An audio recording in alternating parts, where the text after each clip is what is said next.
The war in Ukraine continues despite some apparent forward movement in peace negotiations, although I suspect that statement is going to age pretty badly. With the war now looking to be entering a new phase, at least by Russian admission, I think it's time to discuss how NATO and its partners might supply Ukraine with heavy weapons. With that in mind, the following videos are going to be a rough analysis of where heavy weapon systems for Ukraine can be sourced from, and what that will entail for the regions and states that could be sources for this type of material. Part 1 is going to cover tanks, air and missile defense systems, and aircraft. With one or two exceptions, the majority of viable material discussed in each video can be found in Central and Eastern Europe, in countries that were formerly part of the Warsaw Pact and are now part of NATO. It must be acknowledged up front that transferring any heavy weapon systems is not going to be an easy task. As we have seen with the MiG-29 debacle, there is currently no political mechanism to facilitate heavy weapons transfer into Ukraine. I'm not going to address this in this initial video series, but suffice it to say that if the will can be found, then a mechanism can be implemented. If the key international players like the United States or NATO really wanted to transfer heavy weapons into Ukraine, then they would find a way. So this is an issue not of lack of mechanism, but of lack of individual and collective will. This isn't supposed to be an indictment of any country or organization, just an acknowledgement of the reality. Especially for the states that border Russia, Belarus, or Ukraine, there's excellent reason for avoiding owning the role of supplying Ukraine. For other states more distant from Europe, there may be diplomatic reasons they are currently choosing not to take this step. Also, despite the name of this channel, the CEE region is not a buffer zone. It is made up of countries that are sovereign states in their own right. They need to maintain and build their own militaries now more than ever. Giving away their armoured vehicles, air defences and artillery without financial recompense, a plan for replacement and temporary coverage by NATO is not economically, militarily or politically viable to any of the countries we're going to discuss. They're also not some sort of bloc. Each of the states that is mentioned in this video has their own political, diplomatic, demographic, geographic, ethnic and economic issues, agendas and perspectives. For example, Hungary has a different perspective on weapons transfers to Czechia or Poland. So while this video isn't going to go into depth on the various challenges to transfer weapons from a given state, it is important to keep in mind that each potential supplier country will have its own conditions to any deal struck. I will therefore, where appropriate, make mention of some of these issues, but I will not be hitting all of them. So with that intro out of the way, let's first take a look at the current context and situation in Ukraine. Weapons transfers to Ukraine have so far been pretty much restricted to light weapons like small arms, man-pads, ATGMs and lighter UAVs. While Russian losses, especially material losses, are highlighted all over spaces like Twitter, there is less information on the severity of Ukrainian material losses, but I think it's fair to assume they're considerable. With Ukraine now looking to conduct some counteroffensives and the continuing need to prevent Russian air superiority or even air supremacy, replacements for lost equipment must be found. Any heavy weapon systems that are transferred to Ukraine in the coming weeks and months must be familiar to the Ukrainian military. By this, I mean that the Ukrainian armed forces should be able to maintain, supply, and immediately use anything that is transferred to them. This more or less excludes the majority of NATO pattern equipment. These conditions do not apply to small arms due to their comparative simplicity to use, maintain, and supply.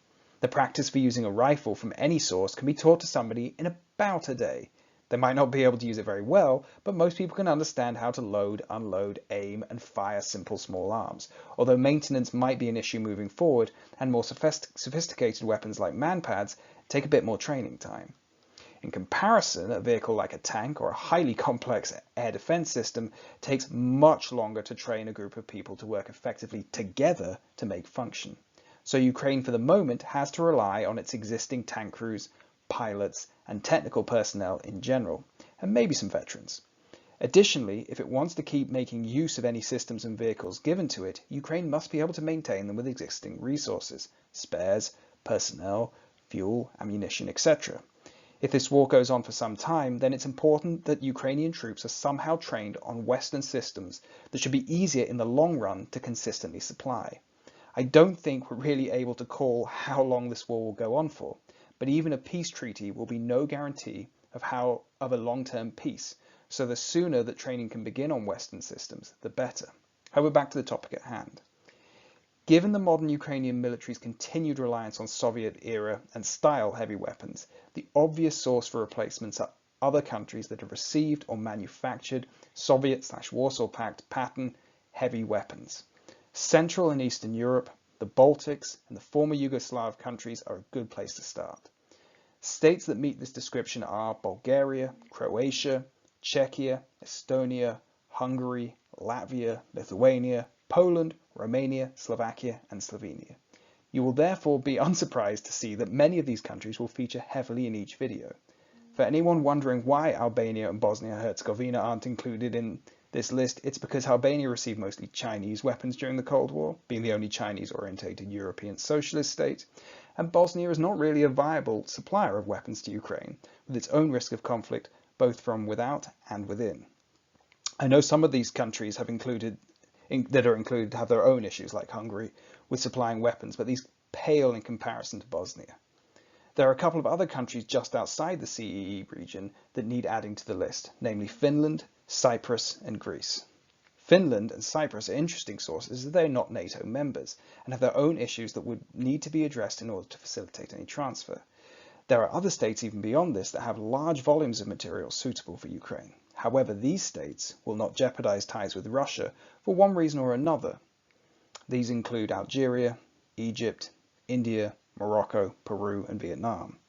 For the most part, these countries face their own regional challenges, such as China for India and Vietnam, and must maintain a military largely composed of Russian armaments that necessitates Russian technical support. Or they are looking for an arms supplier that isn't China or the USA. Jeopardizing their relationship with Russia by supplying Ukraine is not on their to-do lists. Let's start by talking about the various main battle tanks, MBTs, that Ukraine could use. The MBT it operates in the greatest numbers is the T-64. Unfortunately, there are no viable sources for this model of tank. Uzbekistan apparently operates some, but situated in Central Asia, it is unlikely to choose to antagonize Russia by supplying Ukraine. So there are two other options for tanks for Ukraine. Let's talk about the most numerous and likely to be provided first. This is, of course, the T-72. This venerable Cold War warrior is operated by or in the stores of Bulgaria, Croatia, Czechia, Finland, Hungary, Poland, and Slovakia, and maybe some others like Romania, but that would only be in stores.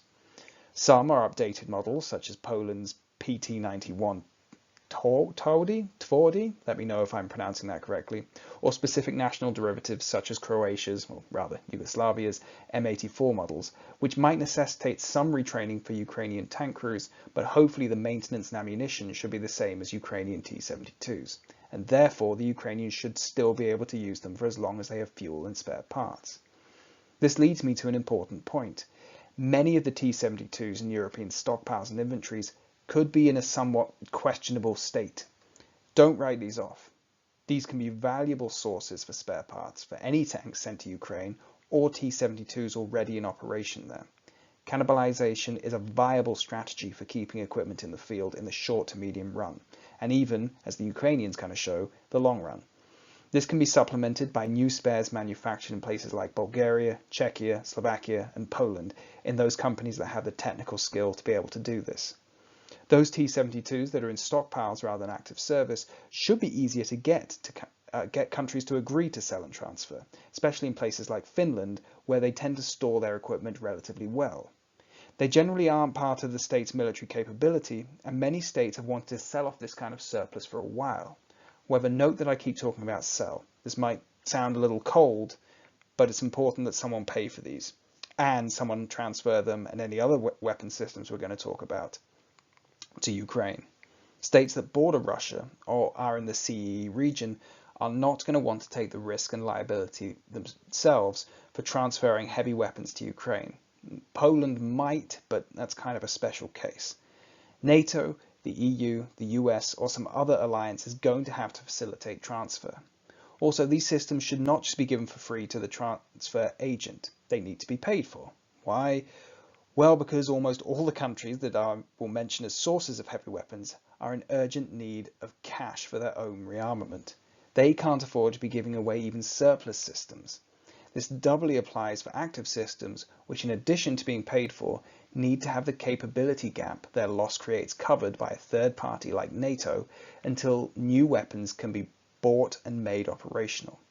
For the record, This is a process that takes time, although government-to-government contracts might be able to speed up the process of acquiring new weapons, especially if they come from the US Foreign Military Sales Program and are subsidized by the Foreign Military Fund Program.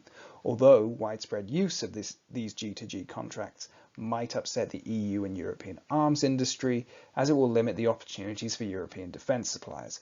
But Europe has no alternative for this because it has no stockpiles of tanks to supply, so they're kind of stuck with it. We can talk about G2G contracts and how they're viewed in a different video after this series, but I'll get back to the tanks. The final tank I will mention as a viable option to supply Ukraine is the T-80. Ukraine already makes extensive use of this model, but like the T-64, it hasn't been exported significantly. However, there are some 30-odd T-80s in South Korean service and another 30 or so in Cypriot service. Both states have sanctioned Russia, so they might be politically/diplomatically open to transferring their T-80s to Ukraine, probably South Korea more than Cyprus. These could be transferred from South Korea with less loss in capability due to the high numbers of other tanks operated there, such as the K1 and the far superior K2. Indeed, the South Koreans may be happy to either sell or even give away these tanks if it can buy them some diplomatic capital in the CEE region, where they are looking to invest heavily in other defense contracts. A note on the types of tanks that are unsuitable for transfer to Ukraine. In addition to unfamiliar Western designs like the Abrams, transferring other older Soviet pattern vehicles like the T-62 or more likely the T-55s and their derivatives is likely counterproductive. Ukraine does not have wide experience operating these tanks anymore. Doubtless there is a whole bunch of 100mm ammunition somewhere in Ukrainian arms depots, and there is some recent industrial experience with the T-55 chassis, but having to train crewmen for these older vehicles seems like a waste of time given the limited European supplies for this tank and the possible propaganda damage that supplying a vehicle this old will do. This is an issue I will discuss more when we talk about aircraft, namely the possibility of supplying things like old, Romanian MiG-21s. The only exceptions to these rules may be the TR-85s in use with Romania, but once again there may be significant enough difference to make maintenance challenging, and any training time may be better sunk into alternate Western systems if they can be made available and if they are suitable for use in Ukraine, which they might not be due to their weight. Western designs are typically 20 to 30 tons, well, probably 20 tons heavier than Soviet designs, and so may be unsuitable for some Ukrainian infrastructure like bridges. So I just touched on these conditions, but we're briefly going to go back over them because they're so important and they apply to all heavy weapons transfers that might take place for Ukraine. Firstly, all material supplied needs to be paid for. Obviously, it's pretty unreasonable to ask Ukraine to pay, but there are ways that third parties can purchase heavy weapons systems for Ukraine. A fund for purchasing weapons for Ukraine was set up by the EU under the auspices of the European Peace Facility, and some NATO states, especially the USA and the UK, appear to be willing to finance the purchase of heavy weapons systems for Ukraine from other countries. For these reasons, funding heavy weapons purchasing actually appears to be pretty solvable, with the necessary purchasing mechanisms already kind of in place. All heavy weapons need paying for to provide funds for the rearmament of CEE NATO partners. This becomes even more important if active service vehicles are supplied. Don't forget this is NATO and Europe's flank. Neglecting the security of any state that is close to Russia increases their vulnerability and subsequently increases the risk that they will suffer some type of Russian threat, both in terms of likelihood and threat impact. This leads on nicely to the next condition that NATO or some other party will have to cover any capability gap that emerges from the transfer of any military material, and possibly even provide security guarantees to non-NATO members like Finland. I covered the reason for this earlier, but it should be pretty clear that supplier states need protecting from opportunistic or retaliatory Russian action. This might be an issue for some states like the aforementioned Finland, and may even be unworkable in Cyprus, where its military is not orientated to address any Russian threat, but instead the threat posed by NATO member Turkey. However, diplomatic pressure and the stationing of some sort of non-Turkish or Greek NATO forces in the on the border areas may be a way out of this. Although it should be noted that Cyprus appears somewhat ambivalent to NATO. It's one of the few, might be the only European state with no partnership with NATO. So this might be impossible. Also, Cyprus might be in that list of countries that I noted earlier in the beginning that have vested interest in maintaining Russian relations and diversifying their weapon sources. I leave it up to someone far more knowledgeable in Cypriot politics to hypothesize if there is any realistic option for transferring Cypriot heavy weapons to Ukraine. Last but not least, supplier countries should not be expected to make any heavy weapons transfers themselves. Doing so puts an unnecessary political cost on the governments of those countries and increases the risk of some type of Russian attack. Remember the targeting of a Czech munitions site in 2014. Rather, NATO, the EU, or the USA should be the ones to conduct any transfers. Largely, this is because they can endure punitive action from Russia. With those conditions covered, let's move on to air defense systems. There are a litany of suitable air defense systems scattered across Central, Northern, and Southern Europe. The big-ticket, attention-grabbing long-range S-300s can be found in Bulgaria, Greece, and Slovakia. Bulgaria, interestingly, has the highest number of these systems, but they are older than Slovakia or Greece's. Slovakia has only one battery and there's some 40 or so missiles, while Greece has 4 batteries and closer to 200 missiles. I'm not sure of the number of Bulgarian missiles, but given Bulgaria's close ties to Moscow, it's fair to assume that they have quite a few, and they have 10 batteries themselves. Indeed, you're going to see Bulgaria appear in this air defense section quite a lot. It appears to have maintained a fully layered Soviet-style air defense network.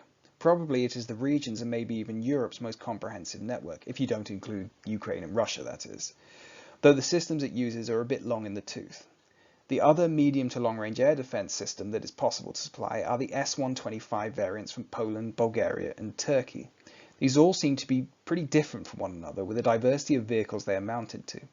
Turkish S-125s might be the most capable and useful for Ukraine, as they are of Ukrainian origin. Though old, these weapons still appear to be quite capable, and I'm sure Ukraine could still make good use of them. They certainly still have them in inventory, after all.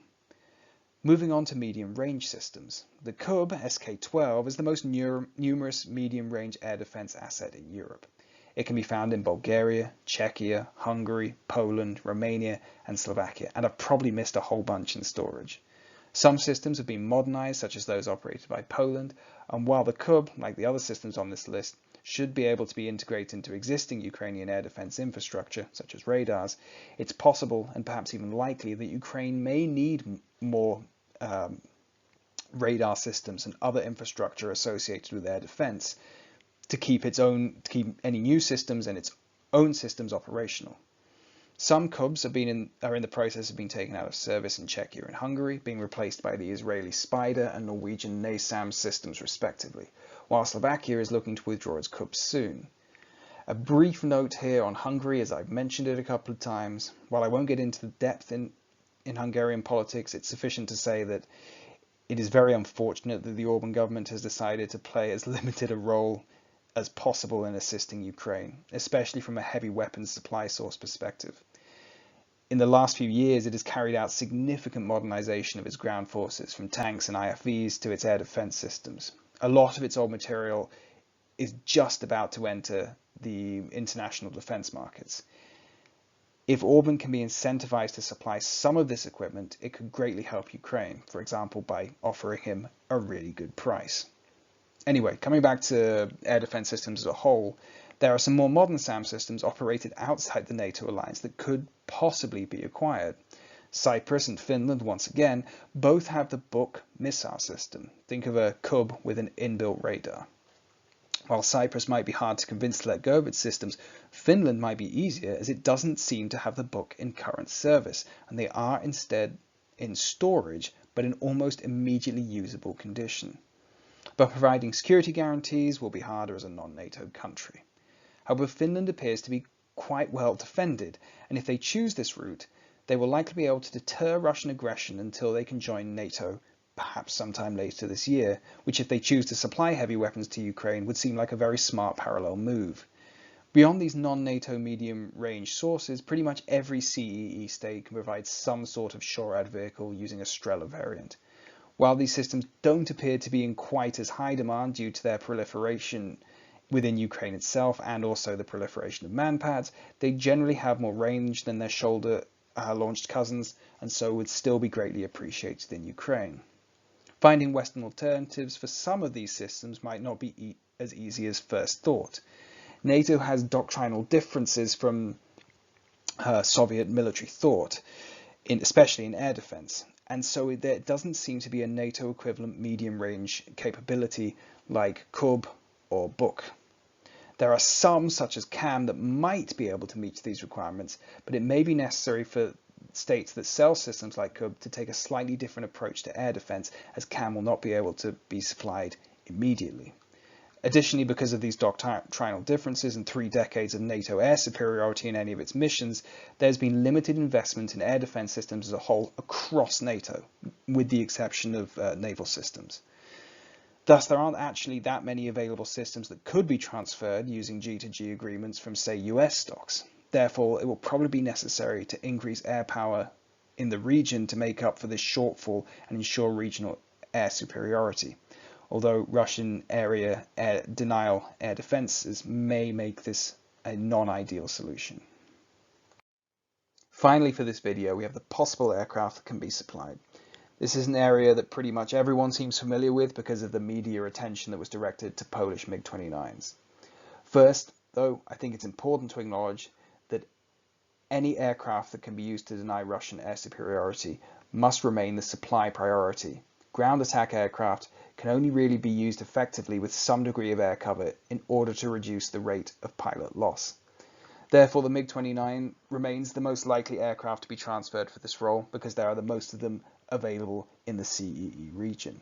There are MiG-29s in Poland, Slovakia, and Bulgaria. Slovak MiG-29s are the most modern, having received an update in the mid-2000s and the designation of MiG-29AS, but these aircraft have been heavily used and some of the 10 airframes may not be airworthy.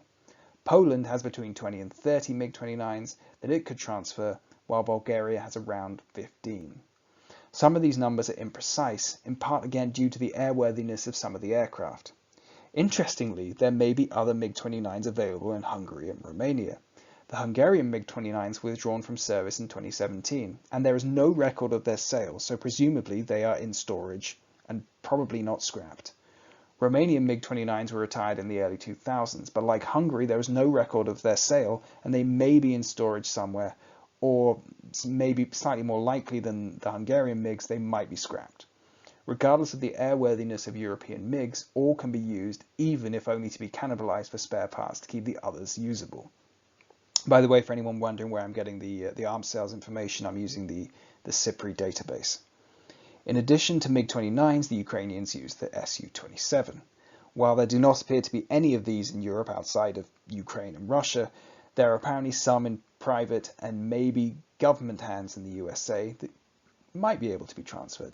Interestingly, the same actually applies to the S-300, where there were 2 systems bought by the USA sometime in the 1990s, although one of them is supposedly stripped of all of the sensitive technical parts, but that still leaves one that might be transferable. Anyway, in addition to aircraft that can be used for the air superiority mission, I'm just going to briefly mention the ones that can be used for the ground attack role, although as I've already noted, I don't think these should be nearly as much of a supply priority. The Su-25 can be supplied to the tune of about 20 to 30 aircraft from Bulgaria, and there may be some additional airframes in storage in Czechia. Again, no record of their sale, might be scrapped. There are also a very large number of L-39 trainer aircraft that might be configured for a light attack role. This model has been the regional trainer for some time and is familiar to the Ukrainian Air Force. However, this aircraft might not be all that survivable in this type of high-intensity war zone. Perhaps Ukraine and its pilots would be better served by acquiring more UAVs for this role. But what they wouldn't be served best by is trying to supply any MiG-21s that may be in CEE inventory, including the ones active in Romania. The time it takes to train a pilot on a new plane, it would be much better to train them on Western aircraft rather than something that the MiG-21, that would be something of a propaganda victory for pro-Russian and persons and parties in the region who could point to it and say, look at the type of support that NATO is willing to provide. They're just wheeling out old junk. And that's the end of part 1. I envisage about 3 or 4 parts to this series of videos. The weapons covered in part 2 are up on the screen, but for anyone just listening, it's basically going to be artillery, APCs, and IFVs. These are all weapons that there are absolutely tons of in Central and Eastern Europe, although ammunition might be a little bit of a problem. I think I will talk about ammunition in a separate video because there are actually companies still in the CEE region that could supply ammunition, but I'm not sure what their production capacity might be. A little bit more research is needed to find that out. Other topics I want to cover are ballistic missiles, because the Ukrainians do seem to be making some use of them for both kind of propaganda and actual material reasons. You know, sinking of ships and striking airfields does seem to serve a very specific military purpose. Another area is dual-use technology. Things like commercial UAVs and particularly night vision seems to have given the Ukrainians something of an edge for night fighting. The logistics issues, again, ammunition, but also fuel, and special purpose vehicles that can be supplied. So anything that, you know, when you're scrolling through the Wikipedia section of military equipment and you just get to all the engineering vehicles and radars, all that kind of stuff. I really hope you like this video. I know the presentation style isn't great. I'm clearly using PowerPoint and a pretty terrible mic. This is the first time I've ever tried to do something like this. I do work in the defense analysis field. I do sometimes write articles, but I've never tried to do a video. So if anybody has any tips, any feedback, it'd be greatly appreciated. You know the drill. If you would like something like this in the future, like, share, subscribe. It's probably not the easiest to listen to. Certainly when I try to listen to it back, it sounds god awful, but I really hope there's some useful information for anybody out there. And I aim to get a part 2 out maybe in a week, 2 weeks. I have a whole bunch of work I need to catch up on, but yeah.